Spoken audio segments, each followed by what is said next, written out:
Donc bonsoir à tous, merci d'être ici dans ce moment de partage autour de ce thème. Alors, frère Michel m'a introduit comme étant le directeur de l'Institut de santé globale à la faculté de médecine de l'Université de Genève, donc je vais passer 4 premières diapositives pour vous montrer les progrès absolument fabuleux de la santé globale dans le monde. Si on n'avait pas été aujourd'hui, si on n'avait pas été après le début de cette pandémie, j'aurais eu un discours encore plus enthousiaste parce que probablement la santé globale, qui est très représentée ici à Genève par beaucoup d'organisations internationales, dont l'Organisation mondiale de la santé, est un des domaines qui a fait le plus de progrès grâce à la collaboration multilatérale des États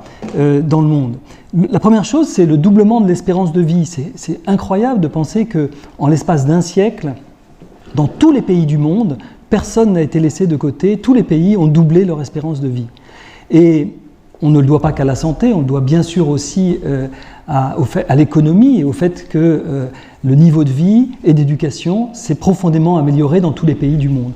Cette courbe que vous voyez derrière moi montre aussi des disparités qui restent encore criantes et qu'on n'a pas su combler. On peut presque espérer que la génération d'après sera capable de combler ces 20 ans d'espérance de vie différentes entre un continent qui est l'Afrique et l'Europe.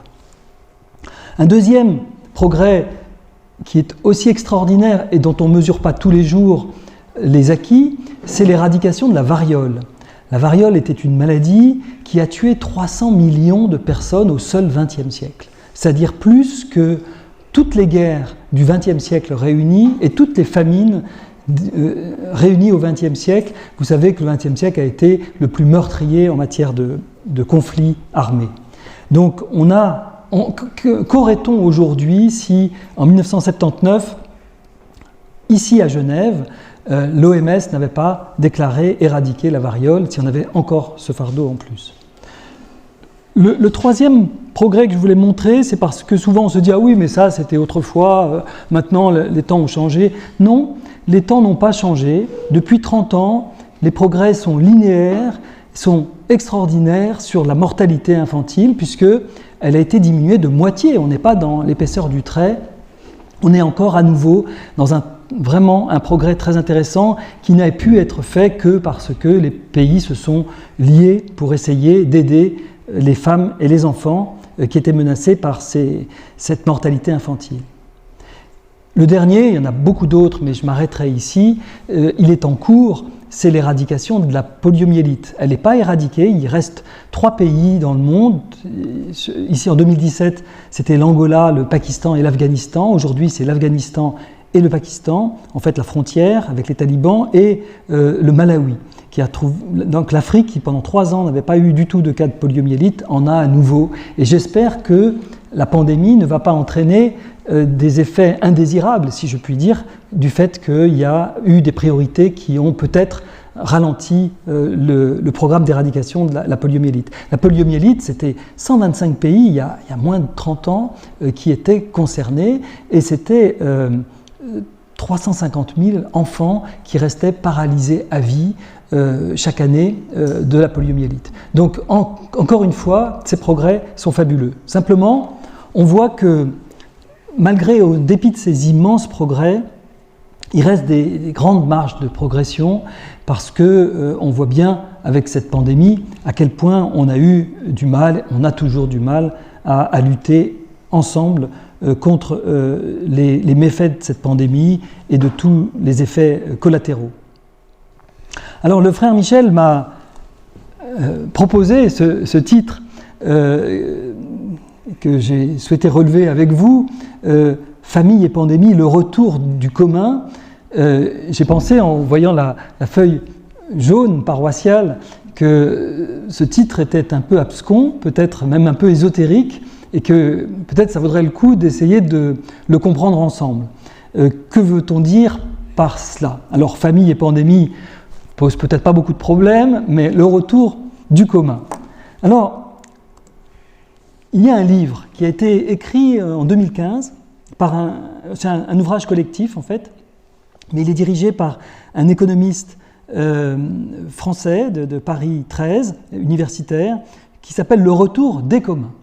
Alors qu'est-ce qu'il dit, ce livre? En fait, il essaye de faire un peu il montre l'image du conflit qu'il y a entre les droits de la propriété privée, on va dire, les droits individuels, et puis le retour des communs. Alors, la propriété privée, les droits individuels, c'est quelque chose qui est extrêmement important, très prévalent dans le monde entier, et qui est une sorte de droit fondamental. Mais, ces dernières décennies, il a pris de plus en plus d'ampleur sur des domaines qui peuvent nous questionner. Je pense au domaine du vivant, breveter le vivant. Je pense aux semences pour les agriculteurs, parfois des OGM, mais peu importe ici, mais c'est surtout breveter des semences qui après devront être achetées d'année en année. Je pense aux logiciels, je pense aussi aux médicaments, bien sûr, parfois au savoir traditionnel. Le retour des communs, selon cet ouvrage, c'est une sorte de contre-tendance, d'activisme, presque de militantisme pour une société de partage, une certaine utopie, mais qui n'est pas une utopie qui n'existe pas. Aujourd'hui, il y a un grand mouvement, c'est pour ça que c'est le retour des communs, il y a un grand mouvement pour mettre en commun un certain nombre de créations. Aujourd'hui, il y a des logiciels qui sont délibérément des licences gratuites, libres, et qui sont tout à fait performants parce qu'autour, il y a toute une communauté de programmeurs, geeks, qui, de par le monde, améliorent, raffinent ces logiciels. Si ici il y a des informaticiens dans la salle, ils connaissent peut-être Linux, qui est un logiciel complètement gratuit. Des statisticiens, nous on utilise beaucoup R, un logiciel qui s'appelle R, et qui est complètement gratuit et qui concurrence des logiciels très très coûteux, très chers, à tel point qu'aujourd'hui, par exemple, dans l'industrie pharmaceutique, où on a beaucoup les moyens de s'acheter des logiciels payants s'il le faut, on a recours à R. On préfère parfois ces logiciels qui sont plus performants parce qu'ils bénéficient de la collectivité.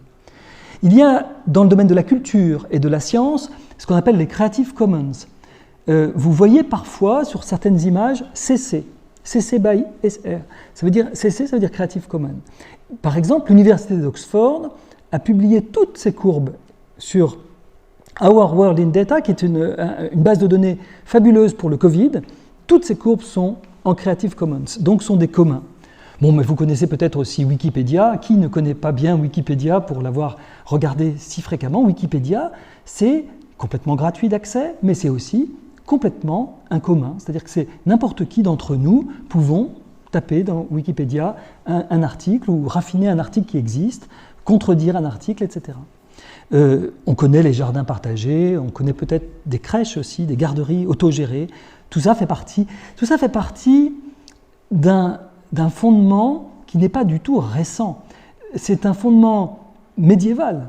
Les droits communaux étaient très connus autrefois. On avait des droits comment on appelle ça, de pâturage, de glanage, l'accès à l'eau. Dans beaucoup de communes, c'était des droits inaliénables d'accès gratuit à ce genre de biens.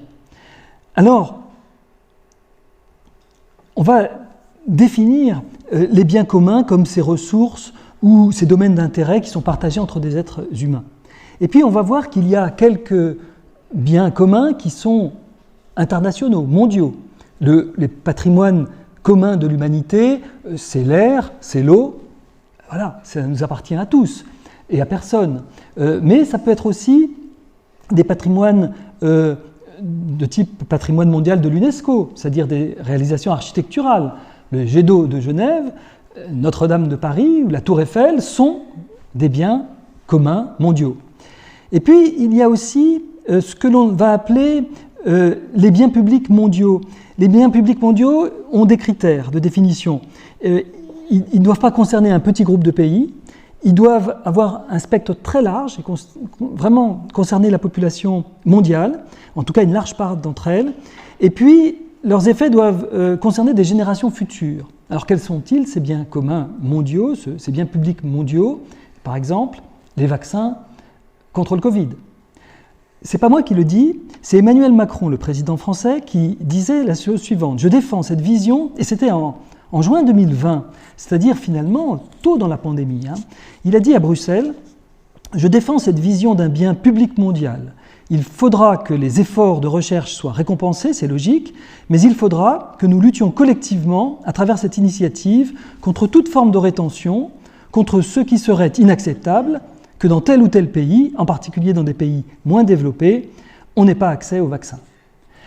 Et en fait, l'idée d'avoir des vaccins bien publics mondiaux peut nous faire prendre conscience que peut-être cette fameuse liste des médicaments essentiels que l'OMS met à jour et tient à jour, et qui sont en fait tous les médicaments que l'on juge essentiels parce qu'ils sont extrêmement efficaces et qui permettent de réduire des souffrances et peut-être la mortalité, alors ces médicaments essentiels de l'OMS pourraient peut-être un jour devenir des biens publics mondiaux. Et vous voyez que ce n'est pas simplement, il y a eu un mouvement de MSF qui s'appelait No Patent, pas de brevet pour les vaccins du Covid. Mais là, il ne s'agit même pas de problème de brevet, parce que la plupart des médicaments essentiels de l'OMS ne sont plus brevetés, ils sont génériqués aujourd'hui. Simplement, ils ne sont pas accessibles à une partie de l'humanité, qui n'en profitent pas, qui n'en bénéficient pas, qui n'ont pas les moyens d'y avoir accès. Alors, la question qui pourrait se poser, c'est dans le fond, bien commun, c'est synonyme d'intérêt général. Est-ce que c'est synonyme d'intérêt général? Et là, on va avoir deux courants de pensée très importants qui vont émerger. Il y a le courant de Saint-Augustin. Les augustiniens, les franciscains et les jésuites vont reprendre beaucoup leurs théories, les théories de Saint-Augustin, sur cette notion d'intérêt général. En fait, Saint-Augustin dit, si Dieu crée le monde et l'homme, après, l'homme crée la société. C'est l'homme qui crée la société, et la société, elle est faite pour lui être utile. Que ce soit l'économie ou, par exemple, la sécurité, ce sont des outils de la société pour nous servir. C'est ça la théorie de Saint-Augustin. À ce moment-là, on comprend très bien, dans cette théorie, que prévaut l'intérêt général. D'ailleurs, pour Saint-Augustin, le bien commun, c'est le bon Dieu. Le bien commun, c'est Dieu. Il n'y a pas de place au bien commun dans la politique, on va dire, générale, dans ce qui n'est pas théologique, chez Saint-Augustin. Et c'est repris, tout cela est repris, je vous ai dit, par les franciscains et les jésuites, mais c'est surtout le mainstream global de tout le monde entier au niveau des économistes du 19e et du 20e siècle. Pas de discussion, propriété privée, quand on parle de bien, c'est privé, c'est individuel. Le bien commun, même à des relents qui nous évoquent peut-être des totalitarismes, donc il n'est pas question de concourir pour le bien commun, c'est le bien individuel ou l'intérêt général. Et puis, il y a la théorie d'Aristote, 350 ans avant Jésus-Christ, mais reprise, et je dirais améliorée par saint Thomas d'Aquin.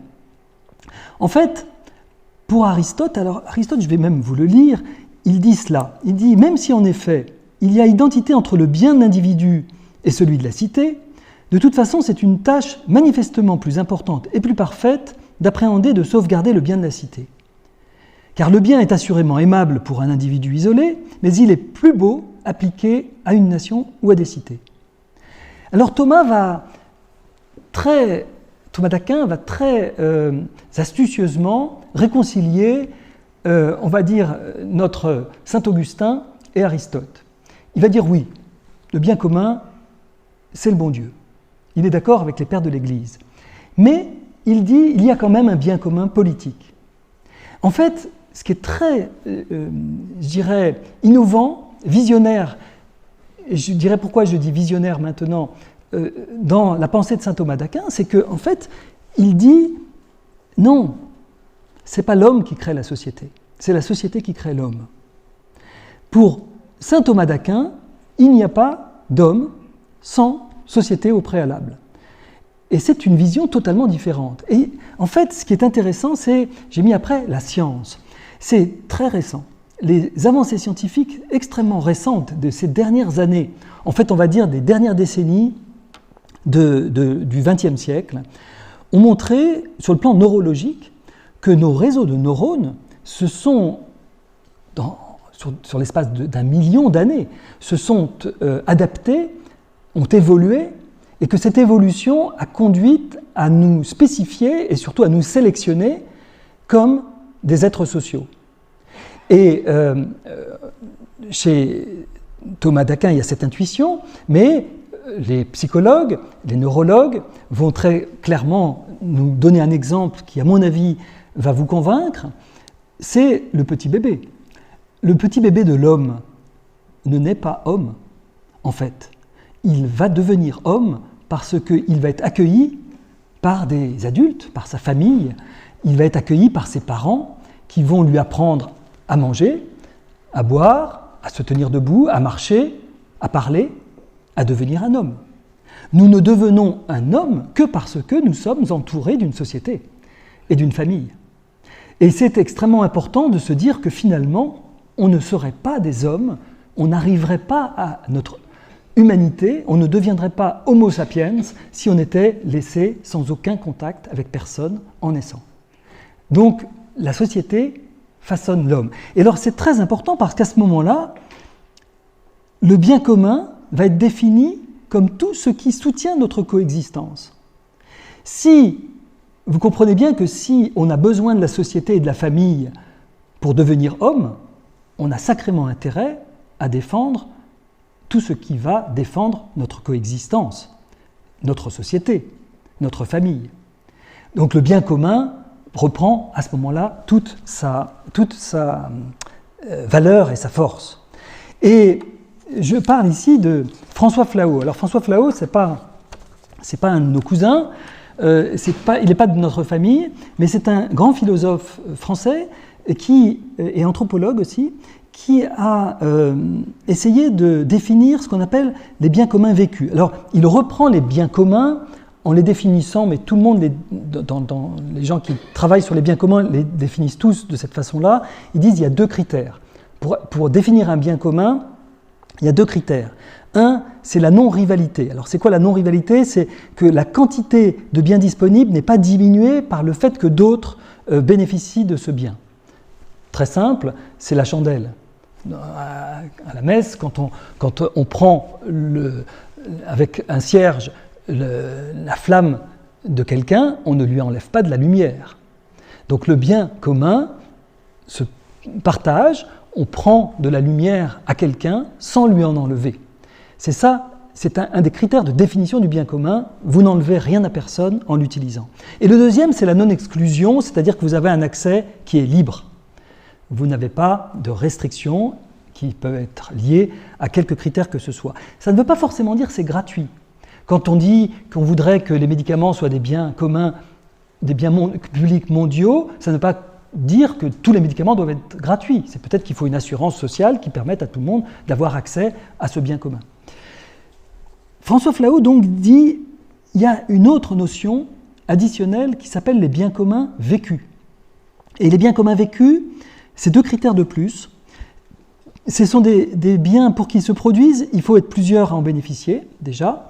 Et puis, comme ils sont vécus, ils doivent se traduire par un affect, un sentiment. Ce sont des biens immatériels. Et en fait, ce qui est important, c'est que non seulement les autres ne diminuent pas le bien que j'éprouve, mais en fait, le fait qu'ils en bénéficient me permet de l'éprouver. Et je vais donner quelques exemples. Alors, les biens communs vécus, on les connaît tous, c'est l'éclairage public, c'est la chaleur du soleil, la lumière du soleil, mais c'est aussi une conversation que nous pouvons avoir ici aujourd'hui. Ça peut être une émission de télévision. Et puis je reviens à mon bébé, c'est les soins de la famille au bébé qui naît. C'est un bien commun vécu, c'est peut-être le premier bien commun que nous vivons en tant qu'hommes. Voilà, alors, la place des biens marchands, des biens individuels, des biens, on va dire, de Saint-Augustin, ils nous rendent heureux. Ils peuvent nous rendre heureux, les biens marchands, hein, on est tous d'accord, mais ils ne nous rendent heureux que dans la mesure où ils sont associés à des biens communs. Je prends l'exemple de la chope de bière, ou du café, si vous préférez. ils vont nous rendre plus heureux si on le prend avec quelqu'un à la terrasse d'un café. Et quand on le prend avec quelqu'un à la terrasse d'un café, on a la conversation de ce quelqu'un, sa compagnie, mais on a aussi la lumière du soleil et la chaleur du soleil, qui sont des biens communs. On a un patrimoine mondial de l'humanité, et qui sont aussi, je ne sais pas, la vie de la ville, de la société, et de l'existence de la terrasse de ce restaurant, qui sont des biens communs dont on a éprouvé avec souffrance quand on ne pouvait pas en profiter pendant cette pandémie. Alors, il faut quand même qu'on revienne à cette question qui peut tarauder certains, parce que je dis, dans le fond, il y a ces deux voies.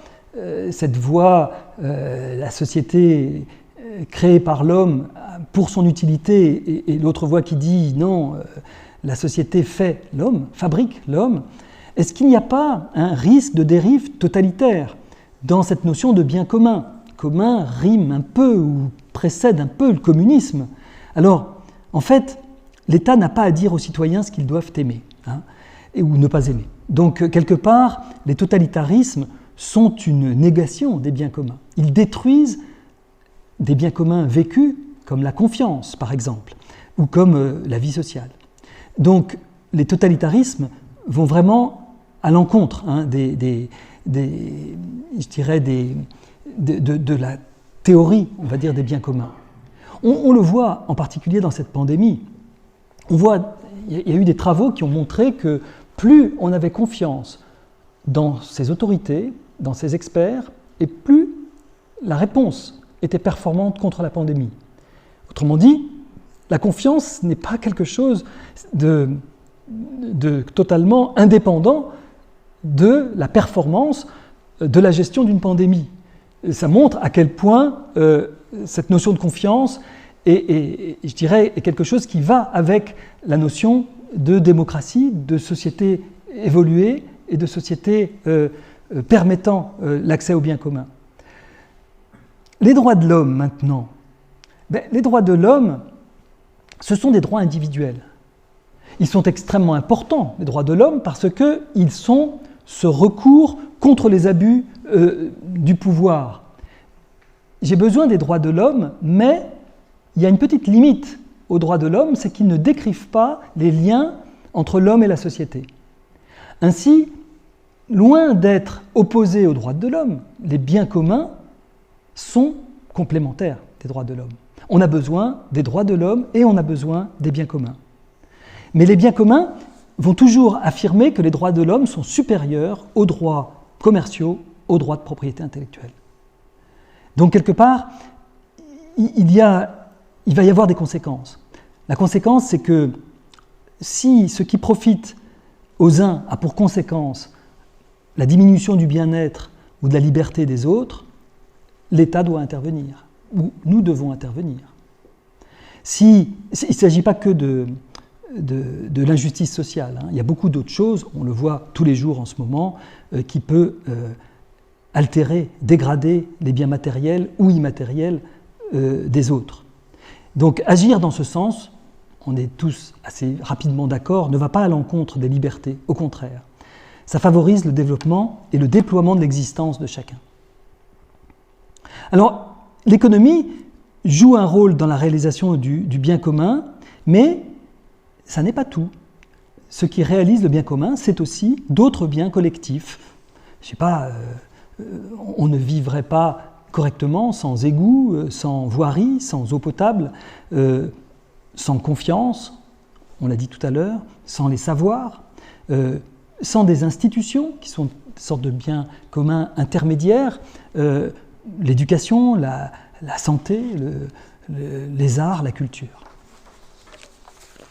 Alors, je vous ai dit Goethe, oui, parce que Goethe, c'est 1800 à peu près, quand il s'exprime sur ce sujet, justement sur cette prétendue opposition entre biens communs et puis biens individuels, il dit, on parle toujours d'originalité, mais qu'entend-on par là ?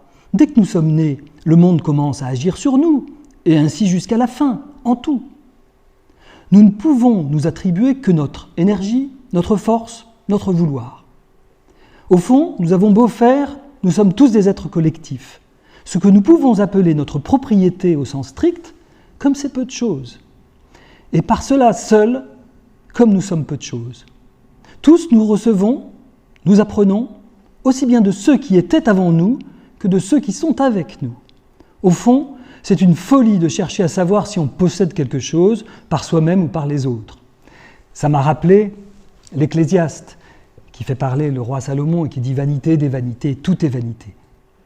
Et ça m'a rappelé Luc, qui rapporte les propos du Christ, qui dit « vous de même, quand vous avez fait tout ce qui vous a été ordonné, dites « nous sommes des serviteurs inutiles, nous avons fait ce que nous devions faire ». Voilà, quelque part, c'est un peu cela que m'évoque aujourd'hui cette discussion ou cette prétendue distinction entre droit individuel et bien commun. Alors, maintenant qu'on a défini ensemble le retour du commun, on va pouvoir parler de pandémie. Alors, on va parler de pandémie toujours à travers le même auteur, qui a écrit, cette fois-ci en novembre 2020, un ouvrage qui s'appelle « La pandémie, l'Anthropocène et le bien commun ». Je ne sais pas si vous savez ce qu'est l'Anthropocène. En fait, aujourd'hui, on vit dans l'Holocène, c'est-à-dire l'époque de l'humanité, en fait. Et l'Anthropocène, c'est ça. C'est la période très courte, qui peut-être remonte à il y a un siècle à peine, qui fait que l'homme se met à avoir un impact sur sa planète. Jusqu'à présent, l'Holocène était très harmonieuse. C'est une période d'ailleurs où il n'y a pas de changement climatique. C'est toute la période qui précède le XXe siècle, enfin qui va jusque presque au milieu du XXe siècle. On ne parlait pas de tout cela. L'habitat, l'organisation de l'homme, il y a eu, bien sûr, des extinctions d'espèces, des choses, mais grosso modo, l'homme était en harmonie avec la planète. Et puis, la démographie, les progrès, etc., ont fait l'Anthropocène, c'est des impacts destructeurs, pollueurs sur la planète. Et ce n'est pas que le changement climatique, c'est aussi, vous le voyez ici, le gaz carbonique, l'acidification des océans, tout ce dont on entend parler beaucoup, l'utilisation effrénée d'énergie, mais aussi la déforestation, parce qu'il faut bien se loger, qu'il faut bien se nourrir, etc. Mais tout ça a un coût très fort et le changement climatique représente pour notre santé l'une des menaces considérées comme les plus importantes par les experts. La pollution a même un rôle sur le Covid. Une de mes théories, si je puis dire, mais que je partage avec des climatologues de l'Université de Genève, parce qu'on a démontré sur ce papier, pour la première vague pandémique, qu'à chaque fois qu'il y avait eu des pics de pollution dans nos villes, notamment par ces inversions thermiques qu'on a connues très récemment, qui peut être à l'origine de cette nouvelle vague actuelle, c'est des pics de pollution qui s'accompagnent peut-être d'une abrasion du système respiratoire. Toujours est-il qu'il y a des poussées de Covid qui sont très liées à ces pics de pollution.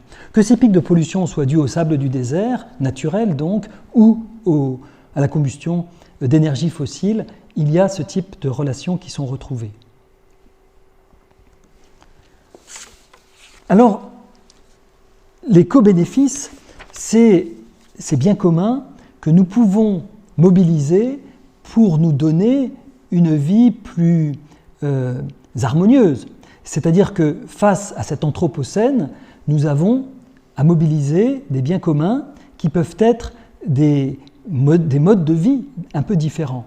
Que ce soit nos habitats, qui peuvent être plus éco-responsables, on va dire, que ce soit nos modes de mobilité plus douces, plus collectives et donc plus économes, et avec une moindre empreinte carbone, que ce soit l'agriculture, j'ai parlé tout à l'heure des jardins partagés, etc., qui sont plus proximaux que d'aller acheter des haricots verts du Kenya ou des fraises d'Afrique du Sud en plein hiver, que ce soit aussi l'agriculture qui soit plus, à base peut-être pas plus végétarienne, mais qui soit un peu moins consommatrice de viande rouge.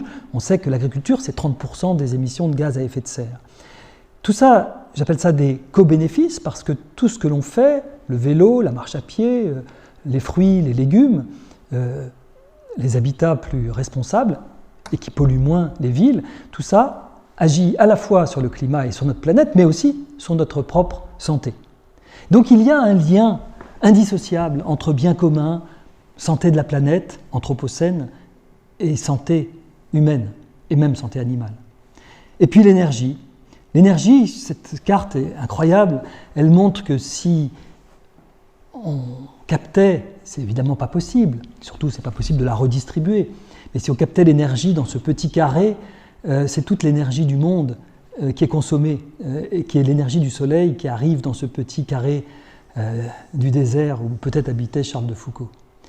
Quelque part, l'énergie solaire est extrêmement abondante, on a aussi des efforts à faire pour essayer de la regarder. Toujours est-il que, en tout cas, le mouvement des communs se présente un peu comme cette nouvelle façon d'habiter le monde, sans idéalisme ou d'utopisme forcené.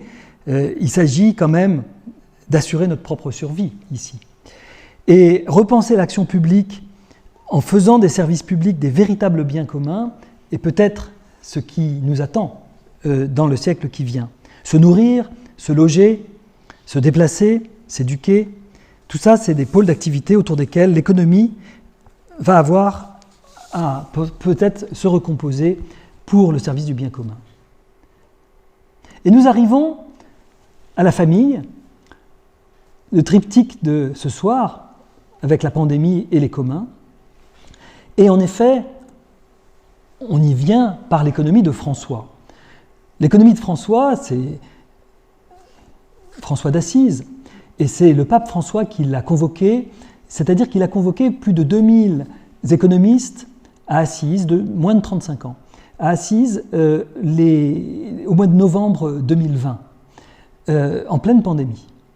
Et il les a convoqués pour essayer de repenser l'économie au service du bien commun. C'était l'objectif des rencontres d'Assise. Kierkegaard disait « La porte du bonheur ne s'ouvre pas vers l'intérieur, il ne sert à rien de s'élancer contre elle pour la forcer, elle s'ouvre vers l'extérieur. » Et Gabriella Gambino, c'est la sous-secrétaire du dicaster du Vatican pour la famille, les laïcs et la vie du Vatican. Elle a dit « Le bien commun n'est pas la somme des biens individuels, mais un bien indivisible qui ne peut être atteint, augmenté et préservé qu'ensemble. Il n'est pas une fin en soi, mais il permet aux personnes de se réaliser pleinement, sans être donc uniquement rattaché à un simple bien-être socio-économique. » Et c'est intéressant de voir que le mot économie vient du grec, oikia nomos, qui veut dire l'art de gérer la famille. On revient à notre famille. En fait, en raison des liens qui la caractérisent, la famille, elle génère des attitudes vertueuses sur le plan du marché, sur le plan de l'économie. Le partage, la solidarité entre les générations, la production de services, ça en fait un des moteurs de l'économie. La famille comme moteur de l'économie. Et en fait, l'expérience de la pandémie peut-être nous a rapprochés de ce concept. On a vu à quel point, dans la souffrance que certains ont vécue pendant la pandémie sur le plan économique, parce qu'ils étaient touchés sur le plan social dans leur secteur d'activité, eh bien la famille a représenté, dans bien des cas dans le monde, le seul amortisseur, ou l'amortisseur qui prenait le plus sur ses épaules. Et donc, on a vraiment, dans cette crise sanitaire mondiale, la première fois pour certains d'entre nous, la perception que vraiment la famille joue un rôle majeur et moteur dans l'économie. En fait,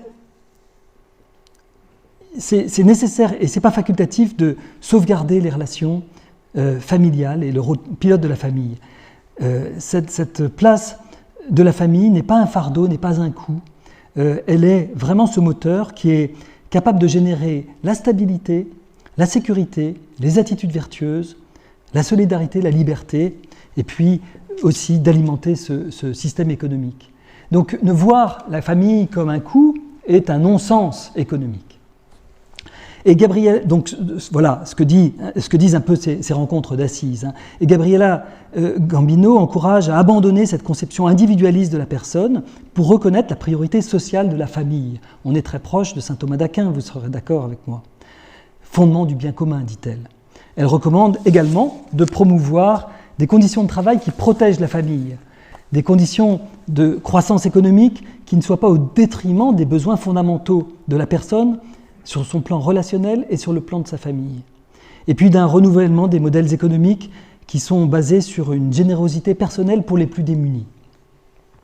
Et en fait, la pandémie nous a quand même montré à quel point, quand l'un de nous souffre, quand l'un de nous est infecté, c'est toute notre société qui très rapidement souffre, parce que finalement, on a vu et vécu les confinements, parfois les couvre-feux, les fermetures, parfois de nos églises, les fermetures des écoles, tous les segments de la société, le télétravail, c'est des souffrances pour beaucoup. Certains s'en adaptent, d'autres souffrent. Pourquoi ? Parce qu'il fallait protéger de façon solidaire, et ça n'a pas été discuté, on l'a tous fait. Enfin, ça a pu être débattu, mais on l'a fait et on l'a senti. Donc quelque part, on voit bien à quel point notre économie de marché doit s'organiser comme cet espace de rencontre entre les personnes. Alors, voilà, Gabriela Gambino propose une utopie, que ce soit basée sur la confiance, la transparence, les principes de partage et de solidarité, de communion. En disant, cette économie de marché, elle ne peut pas être régie par une main invisible où l'autre serait un étranger anonyme, sans visage, mais vraiment, il faut qu'on bâtisse un foyer commun où chacun peut vivre sans être exclu et rester en retrait, et chacun doit pouvoir faire entendre sa voix. Famille amortisseur de la crise sanitaire. Celui qui vient faire avec nous aujourd'hui la synthèse, qui vont être mes conclusions sur famille et pandémie, le retour du commun, c'est le pape François. Le pape François fustige le dogme néolibéral, il plaide pour le bien commun. Le pape François, dans sa lettre encyclique Fratelli Tutti, tous frères, 3 octobre 2020, en pleine pandémie, il constate que l'individualisme radical est le virus le plus difficile à vaincre dans notre société malade tournant le dos à la souffrance. Je le cite, la spéculation financière, qui poursuit comme objectif principal le gain facile, continue à faire des ravages. Alors même que la fragilité des systèmes mondiaux face aux pandémies a mis en évidence que tout ne se résout pas avec la liberté du marché. Je continue, nous ne devons pas tout attendre de nos gouvernants, ce serait puéril, dit-il. Le pape demande à la politique de se réhabiliter auprès de l'opinion publique en visant le bien commun. Et tant pis si investir en faveur des personnes fragiles ne peut pas être rentable, dit-il. Donc cette vision comprend la défense du droit au travail et à l'alimentation. Vous savez, le pape François a dit « la faim est un crime ». Ou encore l'égalité pour les femmes, ou la réflexion sur la dette pour les pays pauvres. Enfin, j'arrête là, mais le pape François dit tous, vraiment tous, nous sommes appelés à revoir nos schémas mentaux et moraux pour qu'ils soient plus conformes aux commandements de Dieu et aux exigences du bien commun. Et puis, je voudrais citer la dernière encyclique que je mentionnerai, une de ces 3 encycliques récentes, celle de 2015, qui s'appelle « La sauvegarde de la maison commune », pour dire « le climat est un bien commun de tous et pour tous. Il existe un consensus scientifique, dit-il, très solide, qui indique que nous sommes en présence d'un réchauffement préoccupant du système climatique, l'Anthropocène. La politique ne doit pas se soumettre à l'économie et celle-ci ne doit pas se soumettre aux diktats et aux paradigmes d'efficacité de la technocratie. Aujourd'hui, en pensant au bien commun, nous avons impérieusement besoin que la politique et l'économie, en dialogue, se mettent résolument au service de la vie, spécialement de la vie humaine et de la famille. En fait, ma toute dernière conclusion, ce sera de dire, aujourd'hui, il nous revient de choisir entre 2 options. Celle de se dire, voilà, l'homme crée une société qui est faite pour lui et pour son utilité, et OK pour l'intérêt général, pour que ça puisse continuer à fonctionner, ou alors se dire, peut-être reconnaître simplement que c'est vraiment cette coexistence entre société, famille et homme qui fait du petit homme un homme, et que cela doit se protéger et même doit nous faire monter au créneau pour défendre par les biens communs la vie de la société, la solidité de la société, la coexistence de la famille et la solidarité avec chacun des êtres qui composent cette société. Voilà, c'est un petit peu cela, et il me semble que finalement la pandémie de Covid-19 nous a permis parfois de percevoir peut-être de façon plus aiguë à quel point nous dépendons des uns des autres, que notre coexistence est un bien commun extrêmement précieux qu'il s'agit de préserver par toutes les possibilités que nous avons à notre disposition. Je vous remercie pour votre attention.